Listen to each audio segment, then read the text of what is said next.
The lights of Broadway are flickering back to life, bringing us some new shows, along with some old favorites. Favorites like the hugely popular show Wicked. Tracy Smith tells us about its eagerly anticipated reopening.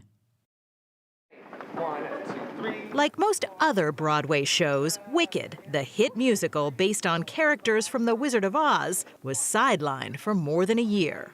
But last month, Wicked's national tour company reopened in Dallas.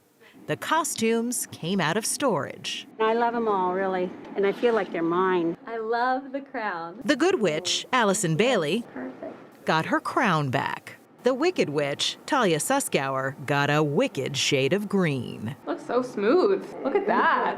And the fans showed up in force, even those who'd seen it before. How many times have you seen the show? 7. Probably 15. 15 times. Yes. By the start of the first act, the sellout crowd was jubilant. It's good to see me, isn't it? And by the time the curtain fell, it was hard to tell just who was happier, the audience or the cast.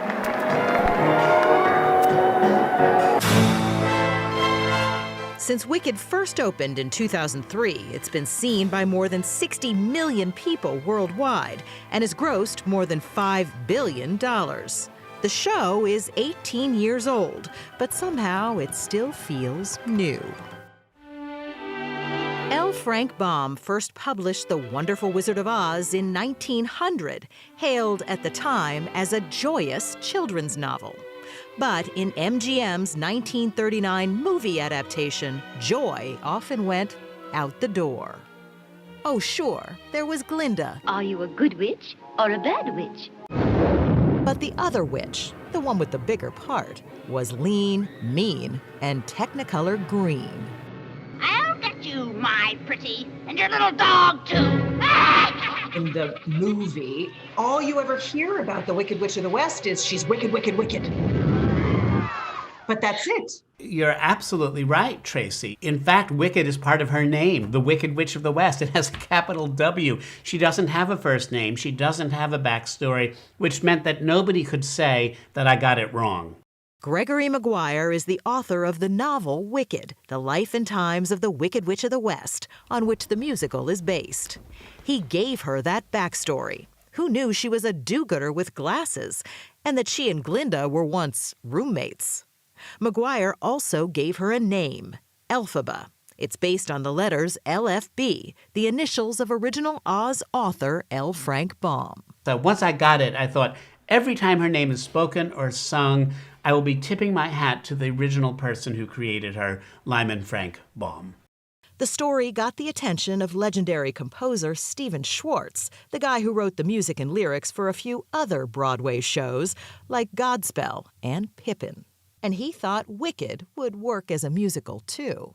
I know they're all your babies, but do you have a favorite number? I do, but I'm not going to say what it is. Popular. You're gonna be popular. But Schwartz did like this song, Popular, and he knew he wanted actress Kristin Chenoweth to sing it. Stephen Schwartz says, I've got this part. It's one song. You come in and kill it. Just come for the reading. Popular. I'll help you be popular. It's with you in mind. I can't hear anybody else. I walked in and I sang Popular the first time, and I went, I'm in. I'm in. It's not about aptitude, it's the way. Chenoweth went on to become the show's original Good Witch, Glinda. Very, very popular. Like me. And the title role of the Wicked Witch went to Broadway veteran Idina Menzel, who says at first she was a bit shaky. I was always afraid I was going to get fired. They were rewriting things all the time, and I wasn't great at cold reading, so I couldn't always deliver the new lines perfectly, and just like a mad little student with my loose leaf script and ripping out pages. And Kristin was so beautiful, and so Glinda, like just perfection. She always just, her first take on everything was just so funny and so right. And I was just the opposite. I just felt like a big mess. The wizard. But by opening night, she'd channeled all that self-doubt into what would be a Tony-winning character. Wicked, which opened just after the 2003 invasion of Iraq, is about questioning authority, what's good and what's evil. But it's also become a beacon for anyone who doesn't fit the conventional mold. We live in a society that's so judgmental, and I'm in the thick of it in this industry. I judge myself harshly, and I have to remind myself, no, this is how you're put together.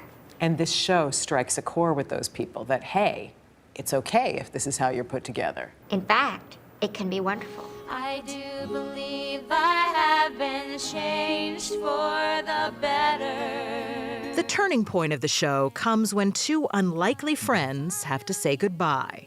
Wicked lyricist Stephen Schwartz wanted to get the words just right here, so he asked his daughter, Jessica, for help.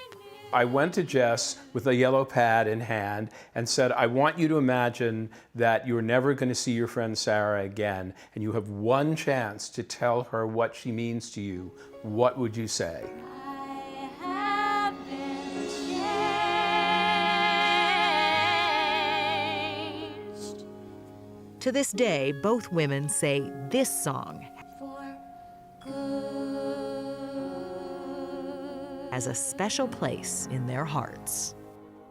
It's just a beautiful moment for both of us, kind of be able to look back and know that we were changed for good. Wicked's touring company has been at it for more than a month, but 2 days from now, the show will finally reopen on Broadway.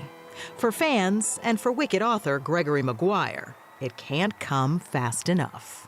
Personally, when you see them return, how do you think that'll feel? I'm going to be in the audience the first night that the lights come up and the monkeys come down on their ropes and the whole saga begins again. And I suspect I'm going to pack 3 or 4 wads of Kleenex in my pockets because we need this story still. We're not done with it.